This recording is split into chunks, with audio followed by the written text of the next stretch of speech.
మీకు వార్తలు రాయడం, విశ్లేషణ చేయడం వచ్చా? అన్యాయాన్ని ప్రశ్నించడం తెలుసా? ఇంకెందుకు ఆలస్యం? క్యూ న్యూస్ మిమ్మల్ని ఆహ్వానిస్తుంది. క్యూ న్యూస్లో పనిచేయటకు అనుభవం గల కంటెంట్ రైటర్స్ కావాలను. సంప్రదించవలసిన నెంబర్లు 8688926084. ప్రభుత్వాలకు పోయేది ఏం లేదు. మళ్ళోసారి ఏది పోస్ట్ పోన్ చేసినా 10 ఏళ్ళు మనము అంతకుముందు కొట్లాడింది తెలంగాణ కోసం, ఉద్యోగాల కోసమే. తెలంగాణ వచ్చినాక ఉద్యోగాలు భర్తీ చేయట్లేదని కొట్లాడింది మనమే. ఇవాళ ప్రభుత్వం ఒక క్యాలెండర్ డేట్స్ ప్రకారం గ్రూప్ 1 కానీ, డిఎస్సి కానీ, గ్రూప్ 2 కానీ, గ్రూప్ 3 కానీ పక్కడబందిగా ఒకదానికొకటి ఇబ్బంది జరగకుండా ఒక ప్రణాళికబద్ధంగా పరీక్షలు నిర్వహిస్తుంటే ఇప్పుడు ఆశ్చర్యకరంగా పరీక్షలు వాయిదా వేయండి అని కొట్లాడుతున్నారు. ఇంతకాలం 10 ఏళ్ళు మనం కొట్లాడింది పరీక్షలు పెట్టండి, పరీక్షలు పెడతారా లేదా, మేము ముదిరిపోతున్నాం, బెండకాయ ముదిరిపోయిన పిల్లగానికి వయసు మీద పడ్డ దేనికి పనికి రాకుండా పోతాడని ఇంతకాలం కొట్లాడి ఇప్పుడంటూరు లేదు నువ్వు వాయిదా లేయని.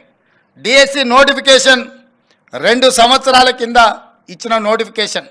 2 సంవత్సరాల నుంచి డిఎస్సి నోటిఫికేషన్ పరీక్షలు నిర్వహించకపోవడం వల్ల పిల్లలందరిలో అన్రెస్ట్ పేరుకుపోయింది. 2 ఏళ్ళ నుంచి వాళ్ళు డిఎస్సి కోసం ప్రిపేర్ అవుతున్నారు.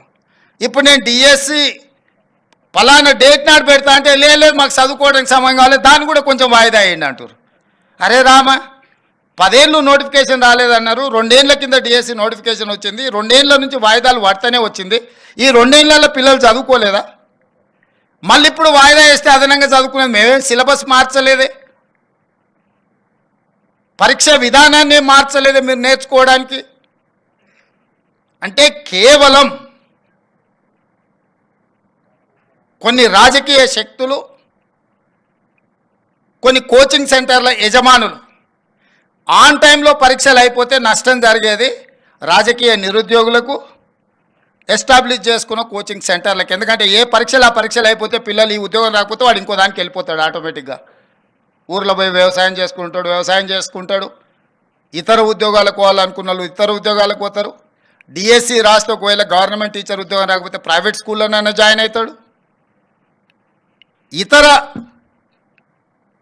బాధ్యతలు, ఇతర ఉద్యోగ ఉపాధి అవకాశాలు చూసుకుంటే నష్టపోయేది ఎవరయ్యా అంటే ఈ లక్షలాది మంది నిరుద్యోగుల ప్రాతిపదికన కోచింగ్ సెంటర్లు పెట్టుకున్న వాళ్ళకి నష్టం. కోచింగ్ సెంటర్ యజమాని ఆమరణ నిరాహార దీక్ష చేస్తా అంటారు పరీక్షలు వాయిదా వేయమని. నేను అడిగిన ఆయన హాల్ టికెట్ ఏముందో తీయరా, దేనికి రాసిండో పాపం మాట్లాడదామని. లేదు సార్, ఆయన కోచింగ్ సెంటర్ ఉంది, ఆయనకు 2 నెలలు పోస్ట్ పోన్ చేస్తే డిఎస్సి 100 కోట్లు లాభం వస్తుందంట, 2 నెలలు ఆయనకు 100 కోట్ల ఆదాయాన్ని మీరు దెబ్బతీసారట అని ఒక్క ఆయన గురించే చెప్పారు. ఇంకొక ఆయన దీక్ష కూర్చున్నాడు. ఏందే ఆయన మన పార్టీలో ఉండే మనటి వరకు ఆయనేం పరీక్షలు రాస్తున్నాయనంటే నువ్వు పార్టీలో ఏం ఉద్యోగం ఇవ్వలేదంటే సార్ ఇప్పుడు నిన్ను గిల్లడమే ఆయన పైన అంటే అందుకే ఆయన దీక్ష కూర్చున్నాడు సార్ అన్నాడు. ఇంకో పిల్లగాడు కూర్చున్నాడు, గాంధీ హాస్పిటల్లో చేరాడు.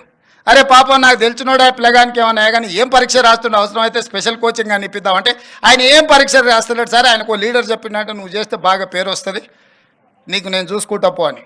నిన్న మన 3 దీక్ష చేస్తే 3 గురించి వివరాలు తెప్పించినాను. ఆ 3లో ఏ ఒక్కడు కూడా ఏ పరీక్ష రాస్తలేడు. ఏ పరీక్షలు రాయనోడు, ఏ ఉద్యోగానికి పోటీ పడనోడు నిర్వహిస్తున్న పరీక్షల్ని వాయిదాలు వేయండి అని చెప్పి దీక్షలు చేస్తారు.